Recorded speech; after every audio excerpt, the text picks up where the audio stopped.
Good morning to all. ഇന്ന് നമ്മൾ discuss ചെയ്യാൻ പോകുന്നത് ഫയോൾസ് പ്രിൻസിപ്പിൾസ് ഓഫ് മാനേജ്മെൻ്റ് ആണ്. Henri Fayol is popularly known as father of modern general management.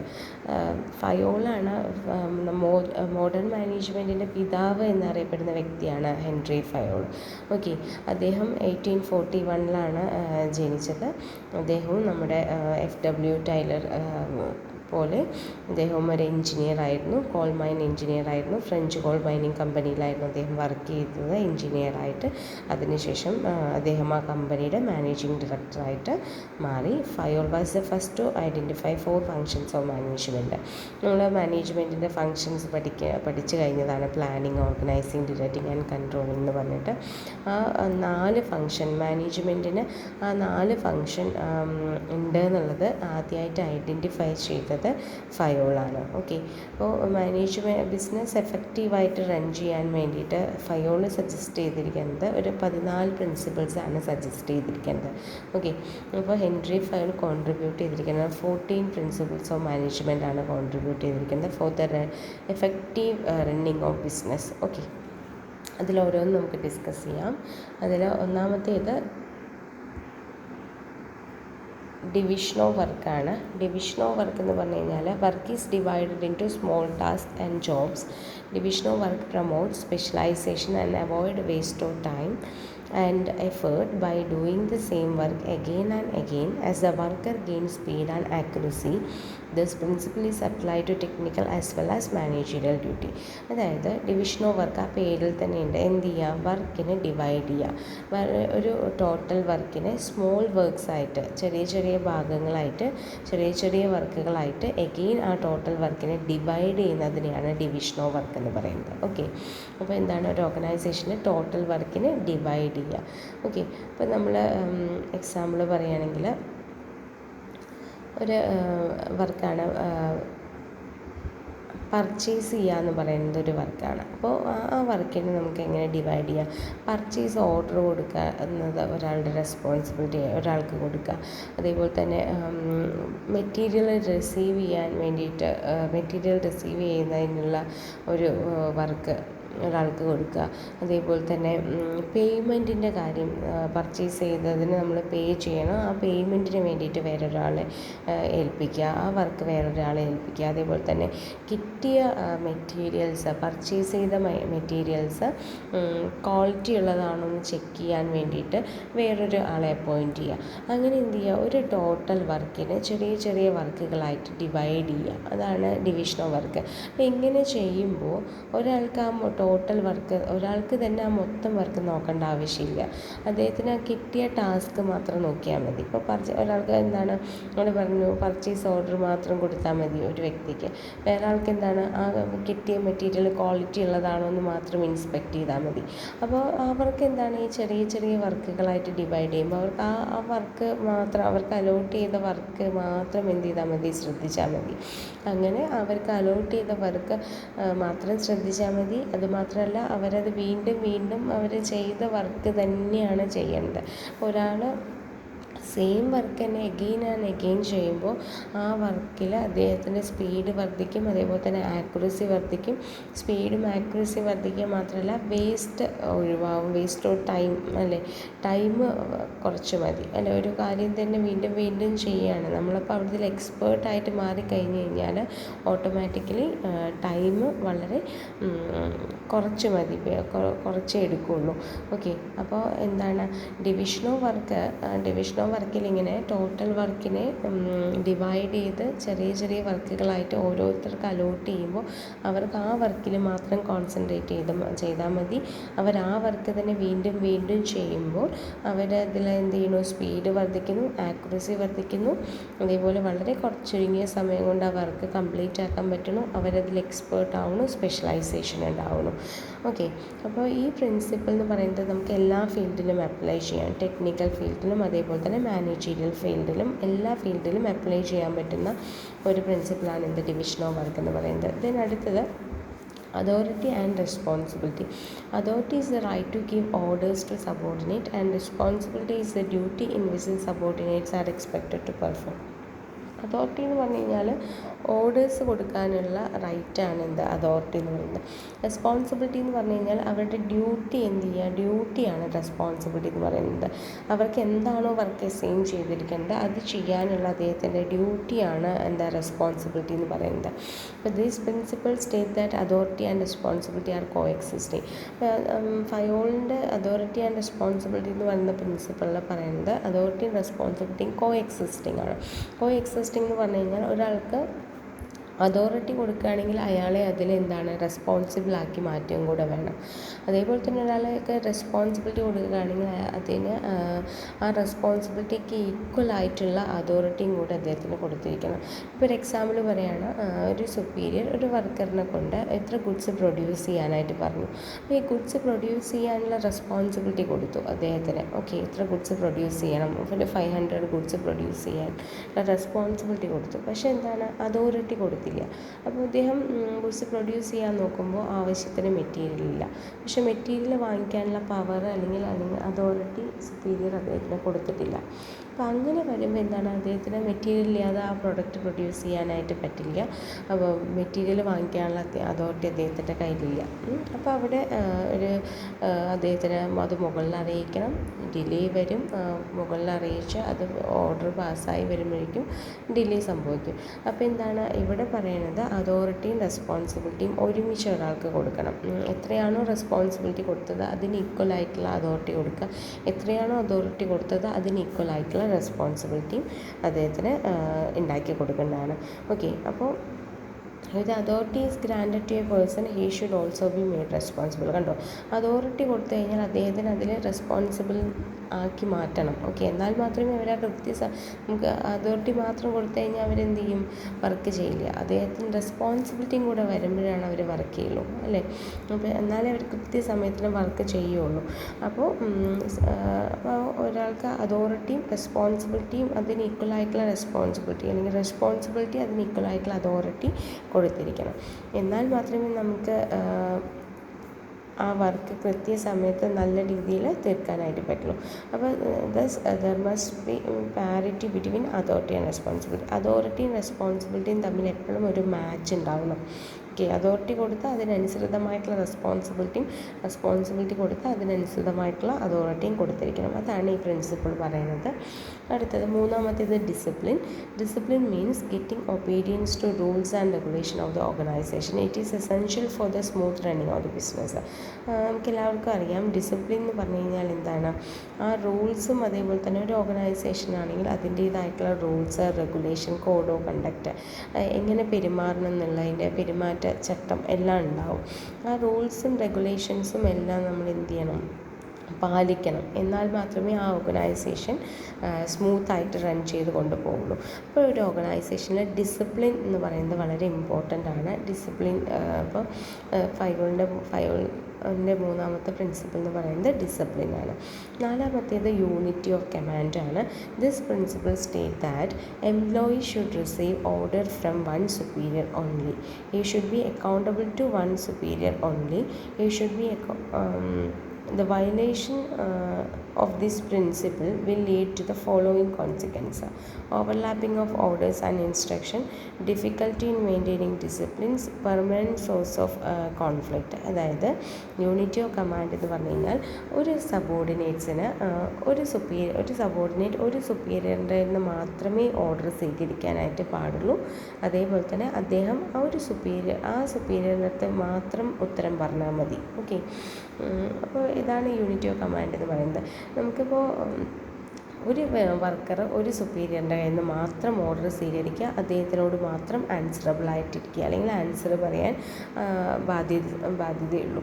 അതാണ് unity of command എന്ന് പറഞ്ഞു കഴിഞ്ഞാൽ. ഇപ്പം നമുക്ക് മൾട്ടിപ്പിൾ സുപ്പീരിയേഴ്സ് ഉണ്ടെങ്കിൽ ഓരോ സുപ്പീരിയേഴ്സും ഓരോ രീതിയിലുള്ള ഓർഡർ തന്നു കഴിഞ്ഞാൽ വർക്കേഴ്സിന് എന്തുണ്ടാവും, കൺഫ്യൂഷൻസ് ഉണ്ടാവും. ആര് പറഞ്ഞതാണ് കേൾക്കേണ്ടത് എന്നുള്ള കൺഫ്യൂഷൻസൊക്കെ അവിടെ വരും. അപ്പോൾ ഏറ്റവും ബെറ്റർ ആയിട്ടുള്ള കാര്യം എന്താണ്, ഒരു വർക്കർ അദ്ദേഹത്തിൻ്റെ ഒരു സുപ്പീരിയറിൻ്റെ കയ്യിൽ നിന്ന് ഓർഡർ സ്വീകരിക്കുക, ആ സുപ്പീരിയറിൻ്റെ അടുത്ത് അദ്ദേഹം ആൻസർ പറയുക. അതാണ് ഏറ്റവും നല്ല മെത്തേഡ് എന്ന് പറയുന്നത്. ഇപ്പോൾ എക്സാമ്പിൾ പറയുകയാണെങ്കിൽ നമുക്ക് ഒരു വർക്കറിന് 2 മാനേജറുണ്ട്, പ്രൊഡക്ഷൻ മാനേജറുണ്ട്, സെയിൽസ് മാനേജറുണ്ട്. പ്രൊഡക്ഷൻ മാനേജർ അദ്ദേഹത്തിൻ്റെ വർക്കറിനോട് പറഞ്ഞു, നല്ല പ്രൊഡക്റ്റിൻ്റെ ക്വാളിറ്റി ഒട്ടും കുറയാൻ പാടില്ല, നല്ല പ്രൊഡക്റ്റുകളായിരിക്കണം പ്രൊഡ്യൂസ് ചെയ്യേണ്ടത്, കുറച്ച് സമയമെടുത്താലും കുഴപ്പമില്ല, നല്ല പ്രൊഡക്റ്റ് പ്രൊഡ്യൂസ് ചെയ്യണമെന്ന് പറഞ്ഞു. പക്ഷെ അതേസമയം സെയിൽസ് മാനേജർ അദ്ദേഹത്തിൻ്റെ അടുത്ത് പോയിട്ട് പറഞ്ഞു, ക്വാളിറ്റി കുറച്ച് കുറഞ്ഞാലും കുഴപ്പമില്ല, നമുക്ക് കുറച്ചധികം പ്രൊഡക്റ്റ് പ്രൊഡ്യൂസ് ചെയ്യണം, ബൾക്കായിട്ട് പ്രൊഡക്റ്റ് പ്രൊഡ്യൂസ് ചെയ്യണം എന്ന് പറഞ്ഞു. അപ്പോൾ ഇദ്ദേഹം പറഞ്ഞത് ക്വാളിറ്റി ഒരിക്കലും കുറയരുത്, നല്ല രീതിയിൽ പ്രൊഡക്റ്റ് പ്രൊഡ്യൂസ് ചെയ്യണമെന്ന് പ്രൊഡക്ഷൻ മാനേജറും, സെയിൽസ് മാനേജർ പറഞ്ഞത് ക്വാളിറ്റി കുറച്ച് കുറഞ്ഞാലും കുഴപ്പമില്ല, ബൾക്കായിട്ട് ഗുഡ്സ് പ്രൊഡ്യൂസ് ചെയ്യണമെന്ന് സെയിൽസ് മാനേജർ പറഞ്ഞു. അപ്പോൾ വർക്കറിന് ആകെ കൺഫ്യൂഷനാവും, ഇതിൽ ആര് പറഞ്ഞതാണ് കേൾക്കേണ്ടതെന്നുള്ളത് കൺഫ്യൂഷനാവും. പക്ഷേ അദ്ദേഹത്തിൻ്റെ സുപ്പീരിയർ എന്ന് പറയുന്നത് പ്രൊഡക്ഷൻ മാനേജറാണ്. അപ്പോൾ അദ്ദേഹത്തിന് എന്താണ് സ്വാഭാവികമായിട്ടും പ്രൊഡക്ഷൻ മാനേജർ പറയുന്നതാവും ചിലപ്പോൾ കേൾക്കുന്നുണ്ടാവുക. അപ്പോൾ സെയിൽസ് മാനേജർ എന്താ വിചാരിക്കും, ഞാൻ പറഞ്ഞത് കേട്ടില്ല, പ്രൊഡക്ഷൻ മാനേജർ പറഞ്ഞതാണ് കേട്ടതെന്ന് അദ്ദേഹത്തിനും വിചാരിക്കും. ഓക്കെ, അപ്പോൾ ഇങ്ങനെയുള്ള കൺഫ്യൂഷൻസും ഇങ്ങനെയുള്ള കോൺഫ്ലിക്റ്റുകളും ഒക്കെ മൾട്ടിപ്പിൾ സുപ്പീരിയേഴ്സിൻ്റെ കയ്യിൽ നിന്ന് ഓർഡർ സ്വീകരിച്ചാൽ ഇങ്ങനെയുള്ള പല കുഴപ്പങ്ങളും ഉണ്ടാവും. വർക്കേഴ്സിന് തന്നെ കൺഫ്യൂഷനാവും, ആര് പറഞ്ഞതാണ് കേൾക്കേണ്ടത്. 2 പേരും 2 വ്യത്യസ്തമായിട്ടുള്ള കാര്യങ്ങൾ പറഞ്ഞു കഴിഞ്ഞാൽ വർക്കേഴ്സിന് തന്നെ കൺഫ്യൂഷനാവും, ആര് പറഞ്ഞതാണ് കേൾക്കേണ്ടത് എന്നുള്ളതൊക്കെ. അപ്പോൾ അങ്ങനെയുള്ള കാര്യങ്ങളൊക്കെ ഒഴിവാക്കാൻ വേണ്ടിയിട്ട് യൂണിറ്റി ഓഫ് കമാൻഡ് എന്ന് പറഞ്ഞ പ്രിൻസിപ്പിൾ അനുസരിച്ചിട്ട് ഒരു വർക്കർ അദ്ദേഹത്തിൻ്റെ തൊട്ട് മുകളിൽ ആരാണോ ഉള്ളത്, അദ്ദേഹത്തിൻ്റെ സുപ്പീരിയർ ആരാണോ, തൊട്ട് മുകളിലെ സുപ്പീരിയർ ആരാണോ അത് അവരുടെ കയ്യിൽ നിന്ന് ഓർഡർ സ്വീകരിക്കുക, അവരുടെ അടുത്ത് ആൻസർ പറയുക, അക്കൗണ്ടബിൾ ആയിരിക്കുക. അതാണ് യൂണിറ്റി ഓഫ് കമാൻഡിൽ പറയുന്നത്. ഓക്കെ, അപ്പോൾ അങ്ങനെ ഈ പ്രിൻസിപ്പിൾ തെറ്റിച്ച് കഴിഞ്ഞാൽ അവിടെ എന്തുണ്ടാവും, ഓർഡേഴ്സും ഇൻസ്ട്രക്ഷൻസും ഒക്കെ ഓവർലാപ്പ് ചെയ്ത് പോകും. മാത്രമല്ല ഡിസിപ്ലിൻ കുറവായിരിക്കും. ഇവർക്കിടയിൽ തന്നെ ഒരു കൺഫ്യൂഷൻ ഉണ്ടാവും. അതിൽ ഡിസിപ്ലിൻ എന്ന് പറയുന്നത് വളരെ കുറയാനുള്ള ചാൻസ് ഉണ്ട്. അതേപോലെ തന്നെ പെർമനൻറ്റ് സോഴ്സ് ഓഫ് കോൺഫ്ലിക്റ്റ്, ഇപ്പോൾ പറഞ്ഞ പോലെ തന്നെ പ്രൊഡക്ഷൻ മാനേജറും സെയിൽസ് മാനേജറും തമ്മിൽ പല തർക്കങ്ങളും ഉണ്ടാവാനുള്ള സാധ്യതയുണ്ട്. ഞാൻ പറഞ്ഞത് കേട്ടില്ല, അല്ലെങ്കിൽ ഇയാൾ പറഞ്ഞതാണ് കേട്ടത്, അങ്ങനെ പറഞ്ഞിട്ട് കോൺഫ്ലിക്റ്റുകൾ, തർക്കങ്ങൾ ഉണ്ടാവാനുള്ള സാധ്യതയുണ്ട് യൂണിറ്റി ഓഫ് കമാൻഡ് ഫോളോ ചെയ്തില്ലെങ്കിൽ. അപ്പോൾ ഒരു വർക്കർ ഒരു സുപ്പീരിയറിൻ്റെ കയ്യിൽ നിന്ന് മാത്രം ഓർഡർ സ്വീകരിക്കുക, അദ്ദേഹത്തിൻ്റെ അടുത്ത് മാത്രം അക്കൗണ്ടബിൾ ആവുക. ഇതാണ് യൂണിറ്റി ഓഫ് കമാൻഡിൽ പറയുന്നത്. മറ്റത് unity of direction. This principle state that for a group activity having the same objective there should be one head and one plan. It helps in the effective management of the organization. The principle is not followed, there will be unnecessary duplication of effort and wastage of resources. അതായത് unity of ഡിറക്ഷനിൽ പറയുന്നത് ഒരു ഹെഡും ഒരു പ്ലാനും, അതാണ് unity of direction എന്ന് പറയുന്നത്. ഒരു group അതിനെന്താണ് ഒരു plan for a group activity having the same objective. ഒരു ഗ്രൂപ്പിന് എന്താണ് ഒരു പ്ലാനും ഒരു ഗ്രൂപ്പിലുള്ളവർക്ക് ഒരേ ഒബ്ജക്റ്റീവുമാണ് വേണ്ടത്. അതാണ് യൂണിറ്റി ഓഫ് ഡിറക്ഷൻ എന്ന് പറയുന്നത്. Okay, one head and one plan. അപ്പോൾ ഈ പ്രിൻസിപ്പിൾ ഫോളോ ചെയ്തില്ലെങ്കിൽ duplication of efforts and wastage of resources waste ആവും. അതേപോലെ തന്നെ വർക്ക് എന്ത് ചെയ്യും, ചെയ്തത് തന്നെ ചെയ്തുകൊണ്ടിരിക്കേണ്ടതായിട്ട്, അതായത് ഡ്യൂപ്ലിക്കേഷൻ അവിടെ സംഭവിക്കും. 2 വ്യക്തികൾ 2 ഗ്രൂപ്പുകൾ സെയിം വർക്ക് തന്നെ ചെയ്യാനുള്ള സാധ്യതയുണ്ട്. അപ്പോൾ ഒരു ഹെഡ് ഒരു പ്ലാന്, അതാണ് ഇവിടെ യൂണിറ്റി ഓഫ് ഡിറക്ഷനിൽ പറയുന്നത്. ഒരു ഗ്രൂപ്പിന് ഒരു സെയിം ഒബ്ജക്റ്റീവ് മാത്രമേ പാടുള്ളൂ, എല്ലാവർക്കും സെയിം ഒബ്ജക്റ്റീവ് മാത്രമേ പാടുള്ളൂ എന്നുള്ളതാണ് യൂണിറ്റി ഓഫ് ഡിറക്ഷൻ കൊണ്ട് ഉദ്ദേശിക്കുന്നത്. Then subordination of individual interest to general interest. Okay, കുറച്ച് വലിയ പേരാണെങ്കിലും വളരെ സിമ്പിളായിട്ടുള്ള കാര്യമാണ്. Subordination of individual interest to general interest. And organisation is superior to individual. This principle state that harmony of personal interest and common interest. When the individual interest and common interest differs, it is the duty of the manager to reconcile them. This interest of group must always prevail over individual interest. Subordination of individual interest to general interest എന്ന് പറഞ്ഞു കഴിഞ്ഞാൽ നമ്മളെപ്പോഴും ഒരു ഓർഗനൈസേഷനിൽ work ചെയ്യുന്ന വ്യക്തികൾക്ക് അവർക്ക് അവരുടേതായിട്ടുള്ള ഇൻട്രസ്റ്റുകളും ഉണ്ടാവും, ഓർഗനൈസേഷൻ്റേതായിട്ടുള്ള ഇൻട്രസ്റ്റുകളും ഉണ്ടാവും. ഓക്കെ, അപ്പോൾ നമ്മളെപ്പോഴും എന്താണ് ഒരു ഓർഗനൈസേഷനിൽ അല്ലെങ്കിൽ ഒരു ഗ്രൂപ്പിൽ വർക്ക് ചെയ്യുമ്പോൾ നമ്മുടെ ഇൻട്രസ്റ്റിന് അല്ല പ്രാധാന്യം കൊടുക്കേണ്ടത്. ആരുടെ ഇൻട്രസ്റ്റിനാണ് പ്രാധാന്യം കൊടുക്കേണ്ടത്? ഗ്രൂപ്പ് ഇൻട്രസ്റ്റ് അല്ലെങ്കിൽ ജനറൽ ഇൻട്രസ്റ്റ് അല്ലെങ്കിൽ ആ ഓർഗനൈസേഷൻ ഇൻട്രസ്റ്റിനാണ് കൂടുതലും പ്രാധാന്യം കൊടുക്കേണ്ടത്. അതിനെയാണ് subordination of individual interest to general interest എന്ന് പറയുന്നത്. അപ്പോൾ എന്താണ് ജനറൽ ഇൻട്രസ്റ്റും അതേപോലെ തന്നെ ഇൻഡിവിജ്വൽ ഇൻട്രസ്റ്റും തമ്മിലൊരു ഹാർമണി ഉണ്ടാവണം, ഒരു ഐക്യം ഉണ്ടാവണം എന്നാണ് ഇവിടെ പറയുന്നത്. അപ്പോൾ ഒരു എക്സാമ്പിൾ പറഞ്ഞുതരാം.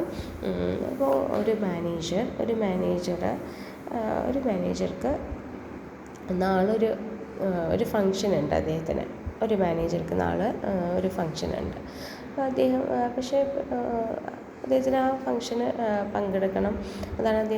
ഫങ്ഷന് പങ്കെടുക്കണം. അത് വളരെ അടുത്ത റിലേറ്റീവിൻ്റെ ഒരു ഫങ്ഷനാണ്. അപ്പോൾ അദ്ദേഹത്തിന് എന്തായാലും അതിൽ പങ്കെടുക്കണം. അപ്പോൾ പെട്ടെന്നാണ് അദ്ദേഹം അറിയുന്നത് ആ ദിവസം അല്ലെങ്കിൽ നാളെ ഓർഗനൈസേഷനിൽ വളരെ ഇമ്പോർട്ടൻ്റ് ആയിട്ടുള്ളൊരു മീറ്റിംഗ് ഉണ്ടെന്ന് അറിയണു അദ്ദേഹം. ഓക്കെ, അപ്പോൾ സ്വാഭാവികമായിട്ടും ആ മാനേജർ എന്ത് ചെയ്യണം? അദ്ദേഹത്തിന് ഇൻട്രസ്റ്റ്, അതായത് ആ ഫങ്ഷനിൽ പങ്കെടുക്കുക എന്ന് പറയുന്ന അദ്ദേഹത്തിന് ഇൻട്രസ്റ്റ് മാറ്റി വെച്ച് അദ്ദേഹം ആരുടെ താല്പര്യത്തിനാണ് പ്രാധാന്യം കൊടുക്കേണ്ടത്? ഓർഗനൈസേഷൻ്റെ താല്പര്യത്തിനാണ് പ്രാധാന്യം കൊടുക്കേണ്ടത്. അതുകൊണ്ട് തന്നെ അദ്ദേഹം എന്ത് ചെയ്യണം? ആ ഫങ്ഷനിൽ അറ്റൻഡ് ചെയ്യാതെ ഓർഗനൈസേഷൻ്റെ മീറ്റിംഗ് അറ്റൻഡ് ചെയ്യേണ്ടതായിട്ട് വരും.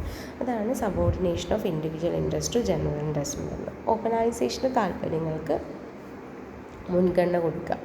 ഓക്കെ, അതാണ് ഇൻഡിവിജ്വൽ ഇൻട്രസ്റ്റിനെക്കാട്ടിലും എപ്പോഴും എന്താണ് ജനറൽ ഇൻട്രസ്റ്റിന്, പൊതുവായിട്ടുള്ള താല്പര്യങ്ങൾക്ക് ഇമ്പോർട്ടൻസ് കൊടുക്കണം എന്നാണ് പറയുന്നത്.